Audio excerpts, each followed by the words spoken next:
Okay, for today's lesson, and we're still on the learning to forage to stay alive in the coming collapse lessons. And then we're going to get on to some things that may be a little more fun.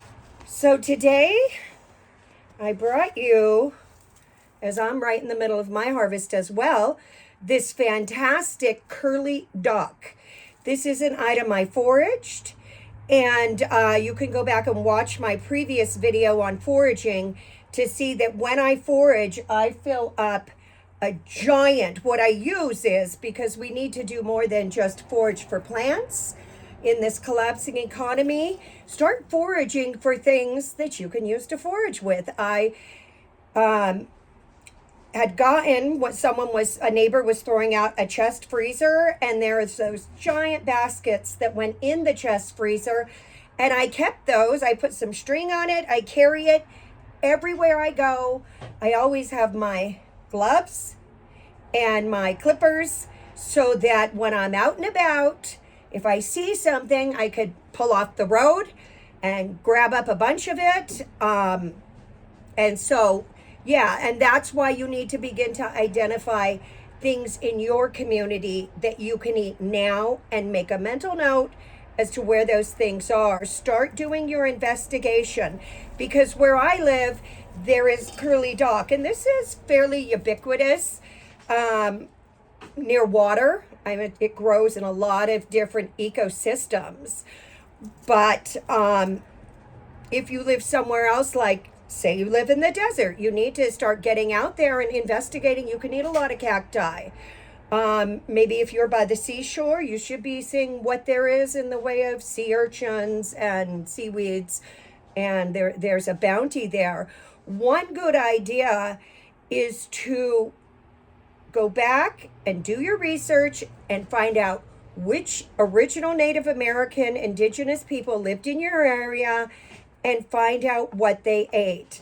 Today I'm harvesting curly duck, but last week in one of my earlier videos, we were talking about the rubber rabbit bush.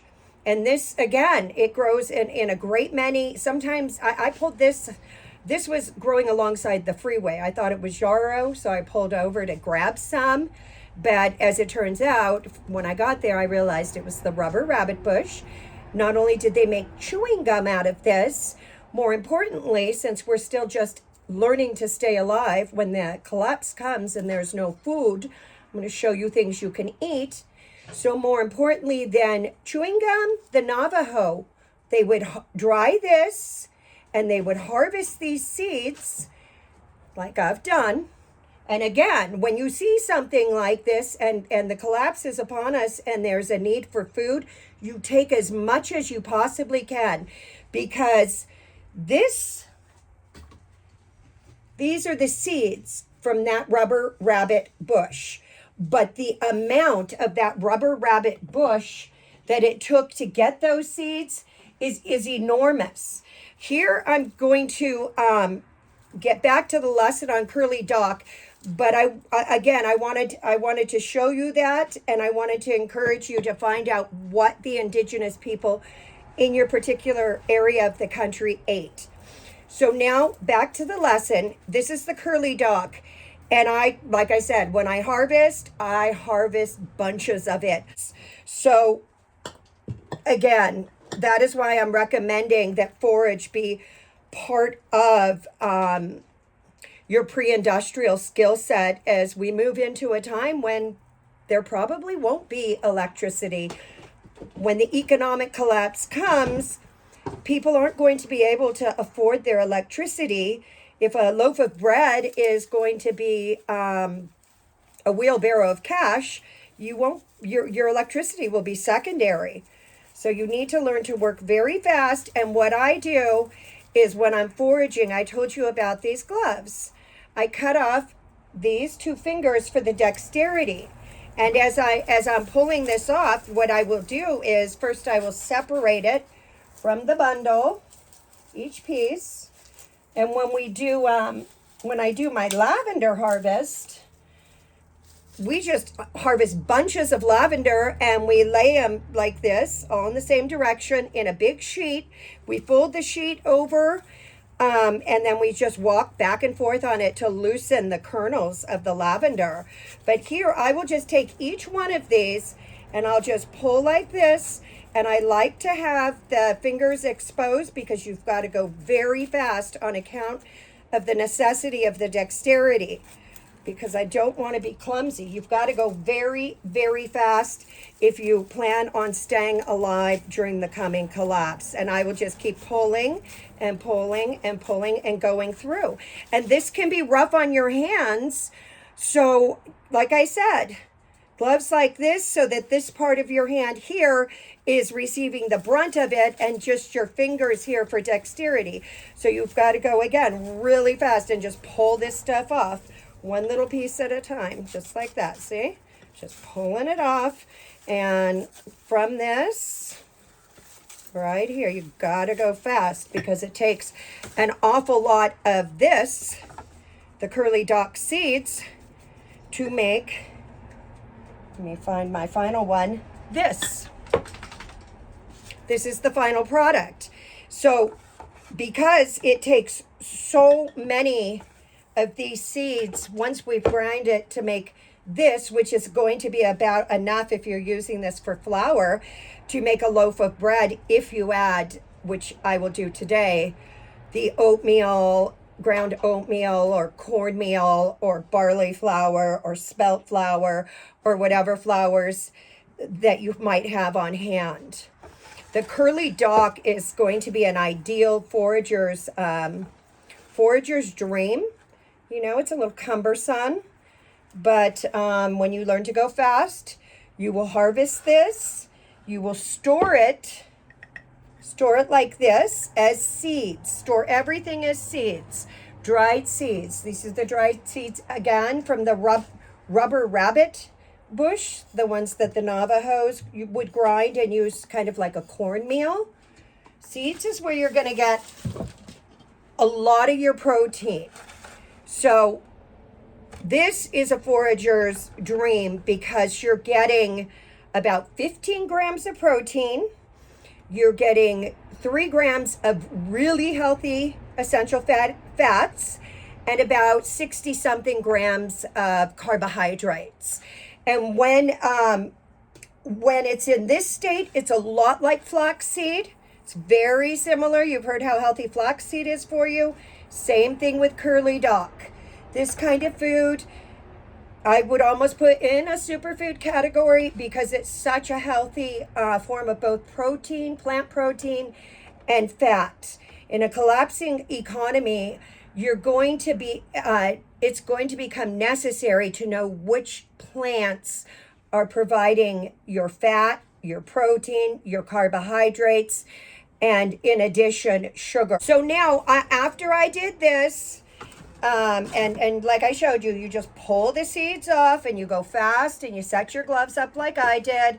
And I ended up with about half, I took about half of this and then I ground it. And here is a wheat grinder. Now this is an electric wheat grinder, but because I grew up in a Amish style community, I certainly have on the property a hand grinder, and I recommend you getting a hand grinder. Now that we have electricity, of course, we're going to use it because we have to go fast. This is exactly why you need a community. Many hands make light work. You need a community. When I was growing up, I grew up with 9 brothers and sisters, zillions of cousins in a community. During the harvest time, it was a wonderful time for kids, and we would get together and we would, I just remember kids cracking nuts or pulling seeds off of things we'd foraged, and it was a wonderful time, but it took a community. We often always did it outside. My grandfather had felled 3 giant eucalyptus trees, and he split each one and made a table about 25 feet long, and then benches out of additional 25 feet eucalyptus logs. And that table was full, Now that's a community, probably 40, 50, 60, maybe even 70 people all working together. And when everybody's on point, your community, each one's aptitudes have been identified and everybody has the skill sets, you can go really fast in the harvest. So community, you're going to hear me harp on community. So back to our curly dock seeds. You're going to hear me go on tangents because I feel very passionate about getting people equipped for what is a realistic time we're going into. And so you're going to hear me go off on tangents. And one of the things, again, I want to emphasize is you need to get yourself a hand grinder, a pestle. You can grind a lot of things with a pestle, but why reinvent the wheel? Go back to a pre-industrial hand wheat grinder. This is great for many things, and definitely you need a pestle as last resort. So now, having ground the curly dock seed, and again, you're getting something kind of like a flax seed, but I like it to be in a flour consistency. I also ground some oatmeal that I bartered for goat milk soap. You need to get into barterable relationships now. Start producing anything that could be sold at market. Start thinking about things that people need, not want, like goat milk soap. The reason I chose to do goat milk soap, even though I have private customers for my eggs and dairy, the goat milk soap is what I take to markets. They're coming down right now on independent producers like myself. Do your own research. Go look up the Amish farmer Amos in Pennsylvania, where they raided his dairy farm and shut him down. It's happening everywhere. In England, they just passed a law this week saying that people have to register their backyard chickens. These are not producers. These are not commercial chickens, but the government wants to know exactly where every bit of food is, because the government knows that there's a collapse coming and they want to keep track of that food, because even as there is currently now a black market, that black market is going to continue to become larger and larger. I mean, food, a black market for food. That is America right now, today, because the government's utilizing the Department of Agriculture under the guise of avian flus, even though with Amos Miller, the Amish farmer that they shut down, it was for selling unpasteurized dairy products. And that's what people need to eat, is healthy raw milks and butters and cheeses from clean herds like the Amish have. But they shut them down, or free range. Again, that's what people need, free range chicken eggs like I used to produce and sell at market. Now, when the government wanted me to register my chickens in order to be able, it's called an egg handler's license, but they want every little detail on your flock. And that's when I said, nope, not going to be selling any more farm fresh eggs or dairy at the farmer's market. So I have my private customers, and I do a lot of barter with the other producers, and I'm always at the market with my soap. And everybody knows that my goat milk soap is superior. So as I have established a customer base at the various markets in my area that I do, I, at this juncture, hardly have to buy anything at all, because I barter. I barter for everything. And if I'm going to sell a product, it doesn't work so well at markets yet, but I predict we're going into an era when it will. I will always give a discount if someone wants to pay me with real money, like silver, generally not gold, or or anything else of value. There's a discount there. I prefer not to take cash, and I'm really, as I'm pushing myself and my clientele by offering a discount in exchange for my products. I'm going to just start screaming from the rooftop that if we want a seat at the table in this coming economy, we're also going to have to start pushing as independent producers for silver, real money. Start pushing to receive real money so that the marketplace will begin to grow. And there are many people that have set aside, people with foresight, barterable silver for the coming collapse. People who have foresight to see that things are collapsing, what with gold being at an all-time high. More and more people are seeing every single day, thanks to people like Lynette Zhang, at Lynette Zhang Enterprises in Phoenix, Arizona. You need to get silver if you have your cash in the bank. Get it out. Call Lynette. She's my go-to girl when it comes to getting into gold or silver. But I'm speaking right now to the people that, like me, are producers. And I'm speaking right now to the people who are not yet like me, who should become producers. As we go into this new economy, you need to be getting out of the city, getting into the country, finding a way to produce something, whether it's candles, which I have here, or candles are fantastic. It doesn't take a lot to get started. Bees.